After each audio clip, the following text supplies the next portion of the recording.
Ouais, les marchés américains baissent. Mais je crois que certains sont là pour que je parle d'une valeur allemande. Générique.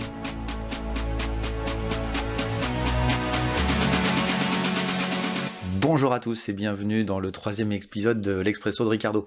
Donc cette nuit, les marchés asiatiques ont terminé plus ou moins à différents niveaux, puisqu'il y a eu selon les places, il y a eu petite baisse, petite hausse, donc rien de particulier à noter. On avait une accélération hier sur ces mêmes marchés asiatiques, hein, le sentiment que la Chine va enfin arrêter sa politique Covid, donc comme je vous en ai déjà parlé la semaine dernière. Les marchés américains, par contre, hier soir, ça a été beaucoup plus difficile, puisque l'ensemble des indices classiques que sont Nasdaq, Dow Jones et puis S&P ont terminé entre 1,5 et 2% de baisse.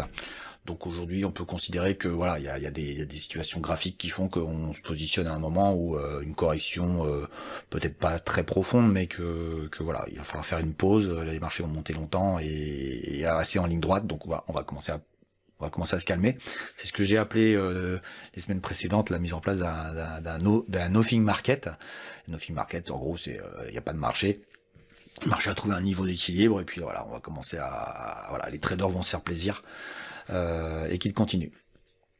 Voilà donc sur l'ouverture européenne, une petite baisse associée à ce qui s'est passé aux US et puis on verra dans la journée comment ça se passe. On va enchaîner sur le sujet que je voulais vous présenter aujourd'hui, qui est un sujet sur une valeur allemande, une valeur que j'apprécie beaucoup et qui hier a pris un beau gadin, et on va essayer d'analyser tout ça. Donc voilà, je vais vous présenter le dossier FinTech Group Bank. Bah non, tout le monde voulait Flatex. Je comprends pas. Bah oui, non mais bon, FinTech Group Bank, c'est l'ancien nom de Flatex. Voilà, donc je vais vous présenter une analyse sur la situation de Flatex. Alors, Flatex est aujourd'hui devenu Flatex de Giro, mais effectivement en 2019 c'était FinTech Group Bank. Comme son nom l'indique, on est dans la finance, hein. On est dans le bancaire, un petit peu particulier, plutôt dans l'investissement que dans la banque de dépôt. Mais on est quand même là-dedans. Donc c'est pour présenter Flatex, voilà, donc en 2019 c'est devenu Flatex. C'est devenu Flatex de Giro en 2020 suite au rachat du broker de Giro, qui était néerlandais. Flatex aujourd'hui c'est le plus gros groupe, c'est le plus gros courtier européen en ligne. Ils sont à peu près sur 18 pays en Europe, donc sur une grande partie de l'Europe. Et Flatex a une grille tarifaire qui plaît énormément aux traders. Et bon, c'est pas vous tous qui tradez que je vais l'expliquer, vous la connaissez la grille tarifaire, même si elle a fortement évolué, elle est beaucoup plus chère aujourd'hui qu'elle n'a été, elle était tellement pas chère qu'elle est toujours assez peu chère. Donc ça c'est le premier point pour qui est Flatex et qui elle représente. Pour revenir un petit peu sur l'historique, moi je l'apprécie depuis, on va dire depuis le crack du Covid, hein, depuis 2020, et j'en avais parlé sur Pépitor, et puis c'est vrai que j'ai vanté les mérites de Flatex avec mes élèves de manière répétée. On va regarder rapidement comment j'ai tradé ça, de telle manière à ce que vous ayez une idée un petit peu de comment on peut gérer une valeur qu'on aime bien fondamentalement, mais qui aussi il faut travailler graphiquement. Et je rappelle à ceux qui me connaissent que j'ai une phrase qui résume bien la chose, c'est il est fondamental de faire de l'analyse graphique. Et donc bah voilà, vous allez voir, c'est pas toujours réussi, hein, mais vous allez voir les résultats de ce que j'ai fait, puisque moi je note tout sur mes graphes et je garde l'historique de ce que je fais. Voilà, donc sur la partie où j'ai commencé à en parler, moi j'avais pris un trade voilà vers les 11-12 euros, et puis vous voyez que j'ai eu des belles performances, hein, puisque ici il y a 84% de réussite, et puis j'ai repris un autre trade de 35%. C'est ici que j'ai commencé à avoir des doutes, mais j'ai commencé à avoir des trades mais beaucoup plus court terme, avec quelques réussites et puis aussi quelques échecs, puisque bah voilà, hein, j'en ai un qui ici s'est terminé là. Et depuis finalement depuis le mois d'avril, je me suis retrouvé dans une situation où j'ai abandonné le titre en termes de trading ou d'investissement même, puisque j'étais plutôt assez négatif. Et voilà la catastrophe qui nous est arrivée hier. Alors j'agrandis pour que vous voyez bien ce qui s'est passé ici. On a un gap énorme qui s'est mis en place avec avec une ouverture, la veille, on était autour de 10 euros, 10 euros. J'ai vu pas mal de traders être en train de travailler la pattern ici, qui était effectivement pas inintéressante. Hein. Ben, voilà, c'est triste de voir, voilà, en plus un rebouchage de gap ici qui était acheté. Enfin voilà, il y a certainement plein de gens qui m'écoutent là, qui ont été piégés. Bon, je vous le dis quand même, hein, personnellement, moi, ce que je fais sur ce genre de situation, je sors. Hein. Il n'y a pas de, voilà. Puis on va un peu creuser ce qui s'est dit et pourquoi on en est là, mais c'est voilà, il faut sortir. Voilà. Alors, quelques alertes quand même graphiques au-delà de ce qui se passait, dossier intéressant, mais qui avait eu un comportement qui pour moi était important, et c'est on va se mettre un peu plus tôt, on va se mettre il y a un peu plus d'un an, cette bougie-là. On va agrandir pour que tout le monde voit bien. Je l'ai tradé, mais vraiment en court terme, j'ai assez bien tradé d'ailleurs, j'ai eu un peu de chance. Mais par contre, ce qui était intéressant, c'est de voir ce gap qui n'a jamais été rebouché. Et là, je vais vous faire un petit peu d'éducatif. Ça, c'est un élément qui est très important. Voilà. Avec une quantité de volume qui était gigantesque ici.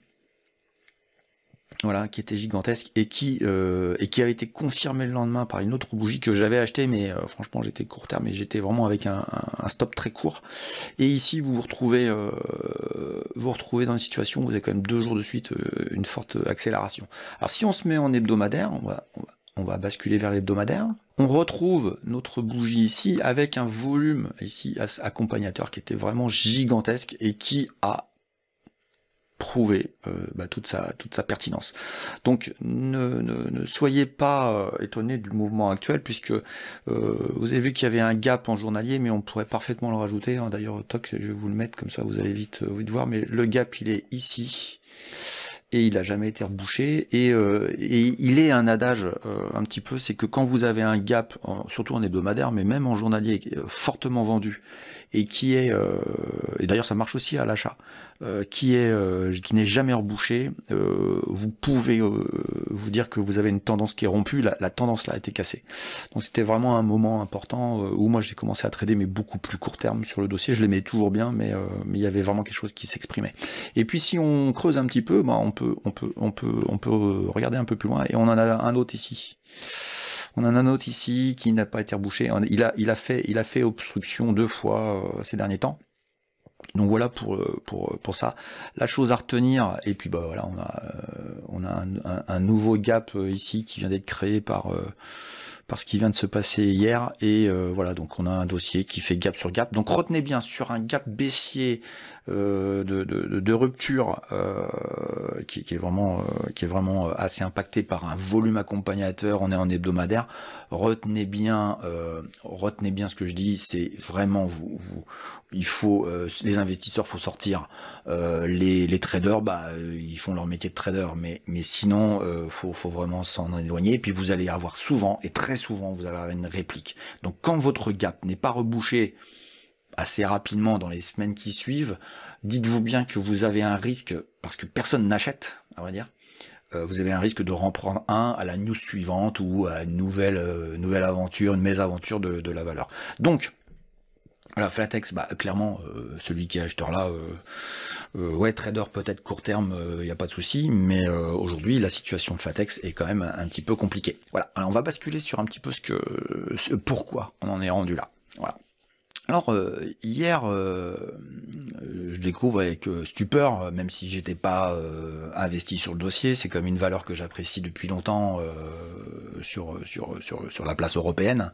Elle fait partie de l'indice des pépites, dont je ferai un point certainement en fin d'année.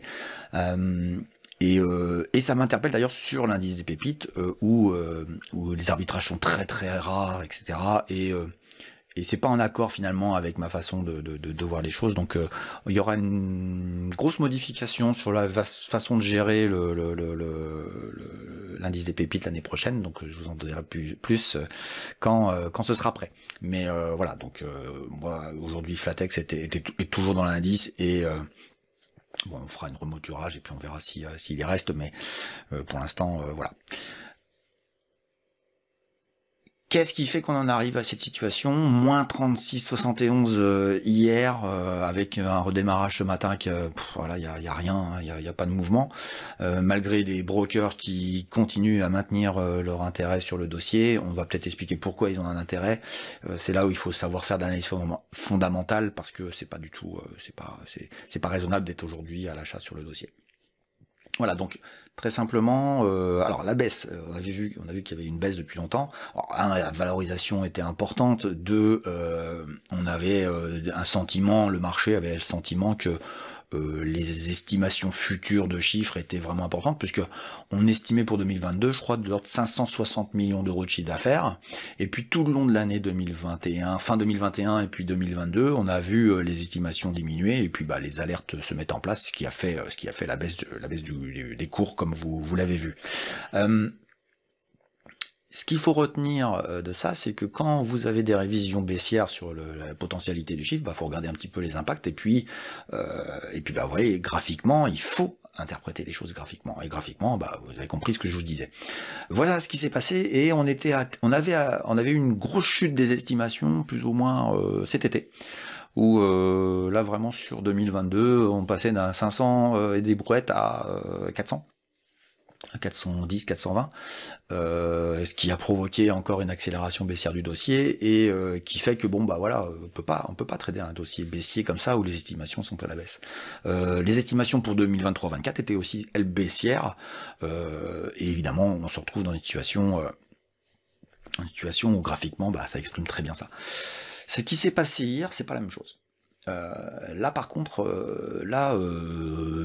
on peut considérer que c'est un mouvement de panique des investisseurs, et qui peut s'entendre. Pourquoi? Parce que Flatex n'a pas tellement communiqué sur ça, et là par contre on peut avoir un doute, donc je vais faire ma partie négative, mais rassurez-vous, une petite partie positive. Enfin, ou en tout cas moins négative. Mais dans la partie négative, on a un Flatex qui nous communique pas très bien les choses, qui nous annonce pas qu'il y a une enquête, et en tout cas un travail de la BaFin, mais on va revenir sur qui est la BaFin, et nous donne un résultat où il y a des choses assez surprenantes. Problème de gouvernance, bon, ok, je trouve pas ça extraordinaire. Problème de recapitalisation de Flatex de Giraud. Alors ça peut s'entendre dans le sens où Flatex de Giraud a tellement grossi en volume d'affaires qu'il a oublié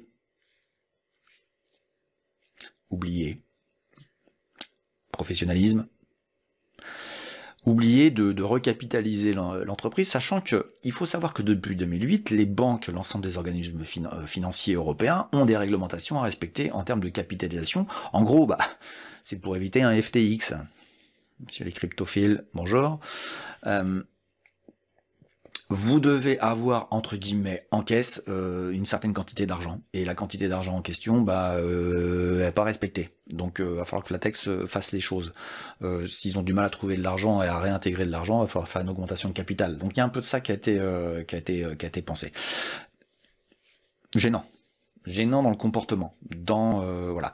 On a un directeur financier qui vient d'être nommé, qui vient de prendre du galon, donc on peut considérer que c'est pas lui le responsable, enfin j'espère, sinon les administrateurs sont eux aussi des incompétents, donc ça aussi ça peut augurer un doute de la part des investisseurs.